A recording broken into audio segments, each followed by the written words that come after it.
Hello friends, welcome to my YouTube channel computer शिक्षा। आज विषय वस्तु हेउची कोविड वैक्सीनेशन रो रजिस्ट्रेशन आम किपरि भाबरे करिबा। जेहेतु आमे ओडिसा रो अधिवासी एनु आमे जानि रखिबा उचित जे माननीय मुख्यमंत्री हमर वैक्सीनेशन रो कॉस्ट को फ्री रखिसंती। समस्त बयसर लोक माने वैक्सीनेशन फ्री भाबरे पाई परिबे। सेथिपाई हमकु रजिस्ट्रेशन ऑनलाइन रे करिबा पड़िबो।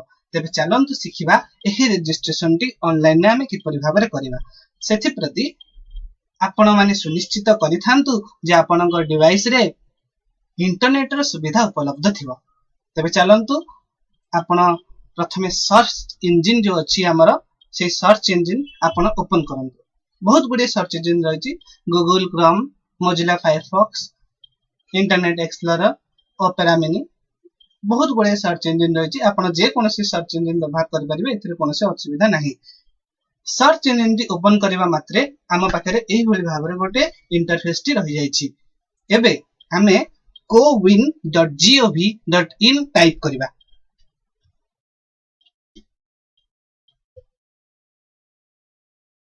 cowin.gov.in टाइप करी एंटर मारंतु। एंटर मारी सारिबा परे एही भली भाबरे आम पाखरे गोटे लिंक आसी पहुंची जाउची cowin.gov.in। कोविन एठारे क्लिक करिबा।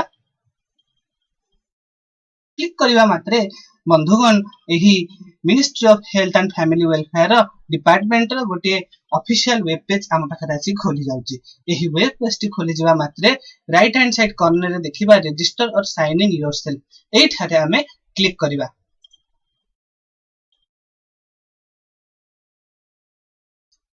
बंधुगण जेतବେଳେ ଆମେ क्लिक କରି दउचे सेतବେଳେ आसी जाउची रजिस्टर और साइन इन फॉर वैक्सीनेशन। एठारे हमकु रजिस्ट्रेशन करबाकू हेबो। से कोन कहूची an OTP will be sent to your mobile number for vaccination. हमकु एठी हमर मोबाइल नंबर देबाकू पड़िबो एवं एही मोबाइल नंबर रे हमकु ओटीपी गोटे आसीबो आ से ओटीपी नंबर को हम देबाकू पड़िबो। मु एठारे मो मोबाइल नंबर टी दे दउची एवं एठारे गेट ओटीपी रे मु क्लिक करिवि।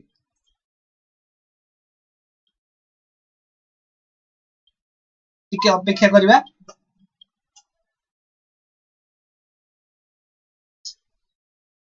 ओटीपी टी मो पाखु आसी जायछि। ओटीपी टी एंटर कर नउछि। ओटीपी टी आसी जायछि। एही भली भाबरे आपनकर मध्य गोटे ओटीपी आसीबो एवं आपण ताकू एंटर करिवे एवं एठी टाइप करिवे। तापरे एठी वेरीफाई एंड प्रोसीड लिखाइछि। एही वेरीफाई और प्रोसीड रे क्लिक करिवा। एठारे आसी गला कोन welcome you can register 4 members with 1 mobile number. हम ए कहूची जे गोटे मोबाइल रे हम 4 जण मेंबर मानन को रजिस्टर कर दे परिबा। एबे रजिस्टर मेंबर रे क्लिक करिबा। रजिस्टर मेंबर रे क्लिक करिवा को हेले हम कोन करिया पड़िबो photo ID will be verified. जहार भी हम रजिस्ट्रेशन करेबा तार आईडी वेरीफाई करिया पड़िबो। आईडी कहले हम आधार कार्ड को बुझौचे। एठारे आपण मानक पाखे जदि ड्राइविंग लाइसेंस रहिछि ताल देई परिबे, पैन कार्ड मध्ये रहिछि देई परिबे, पासपोर्ट साइज फोटो रहि रहिछि देई परिबे, पेंशन पासबुक रहिछि देई परिबे, पासपोर्ट नंबर जहा अछि सब देई परिबे। किछ असुविधा नहीं। आधार कार्ड रे करले टिक सुविधा। एठारे मु आईडी प्रूफ आधार टिक करछि एवं आधार कार्ड टी देबे।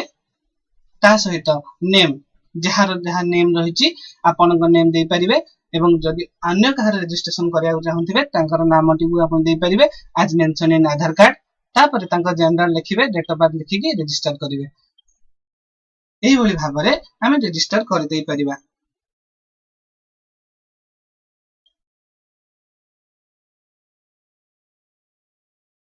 फ्रेंड्स जिते बेले हमें गोटे को परे गोटे लोकंकर रजिस्ट्रेशन करि सारिबा ठीक एही भलिया गोटे अकाउंट डिटेल्स हम पाखरे आसी पहुंची जिवो। एही अकाउंट डिटेल्स ले जेपरि का आपण देखि पारुथिबे सूर्यनारायण दास, नारायण दास एही भली भाबरे दुईटी लोकंकर रजिस्ट्रेशन हेछि। आ से मानकर year of birth, photo ID proof, Aadhaar card number दे या ए सब जिंस जहा दिया जायतला डाटा से डाटा गुडी को एठी मेंशन हेछि। आपण माने एत डाटा देबे एही भली भाबरे आपनकर मध्य शो करिवो।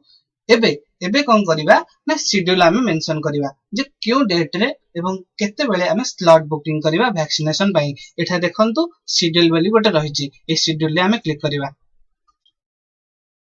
ए शेड्यूल क्लिक कला परे आपण माननकु कहिबो जे आपनक एरिया रे गोटे पिन कोड टी दियंतु आपनक एरिया रे गोटे पिन कोड टी थिबो से पिन कोड टी आपण एंटर कर दियंतु एही परि भाबरे ए पिन कोड टी म एंटर करली एवं सर्च करबा जेतले सर्च कर दउची देखंतु ए पिन कोड एरिया भितरे बरबंडा यूपीएससी WN50 is 18 to 44 एवं आसुची आ गोटे बरमुंडा वार्ड नंबर 50 एई भली भाबरे दुईटी सेंटर रे कोविड वैक्सीनेशन करा जाउची एवं आपण माने एई ऊपर थिबा जो डेट गुडी को रहिची से डेट को जाई कि आपनकर स्लॉट बुकिंग करि परिबे एवं गोटे कथा मन रखंतु दर्शक बंधु जे आपण माननकु जेउ डेट दिया जायथिबो ठीक सेही डेट रे ही जिबे एवं गोटे टाइमिंग मध्य दिया जायथिबो एतिके रु एतिके समय मध्य जिबे ठीक सेही समय मध्य ही जिबे आमे बेसी गहली करबानी कोरोना को दुराइबा तेनु जदि आमे गहली करबा ताले कोरोना बेसी स्प्रेड करि जिवो तेनु हमकु निर्दिष्ट समय जो दिया जायछि सेही समय भितरे ही आमे जिबा निजको वैक्सीनेट करबा एवं सुरक्षित रहबा आशा करछि आपनको वीडियोटी भल लागिथिबो थैंक यू।